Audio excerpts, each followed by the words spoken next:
काय बनवतेस? हे बनवणार आहे मी पातोळ्या. यूट्यूबवर बघितलेला आहे हा पदार्थ. आणि हा आहे तळकोळ कोकणातला. तर असं हे ओंडी करशील ना, ती दे मला. हे करायचं असं जरा पातळ घेतलं चालेल. तेलाचा हात घेऊया, असं थापून घ्यायचं सांगितलंय. आणि मी पहिला एकदा ट्राय केलं होतं, खूप छान झालेलं आहे. त्यामुळे पुन्हा एकदा करूया. गणपती बाप्पा आले तर आपण मोदक तर केलेले आहेत, त्याच्यामध्ये अजून एक पदार्थ आपण करतोय, पातोळ्या. आणि काय बनवलं? आणि काय केलं आपण हिंदवी? काय बनवलं? करंजी. काय नाही करंजी. करंजी नाही, हे बघ शेंगा. शेंगा. ह्याला शेंगा म्हणतात. हे आपल्या कोकणात इकडे महाडला म्हणतात, पण हे अगदी तळ कोकणात बनतं पातोळ्या.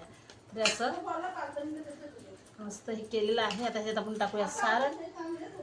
सारण एका साईडला टाकायचं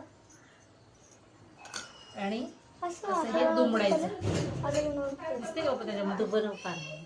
दिसते का? तर असं हे हळदीच्या पाण्यातच आपल्याला दुमडून घ्यायचं आहे. त्याची चव मस्त त्याच्यात जाणार आहे शिजवताना.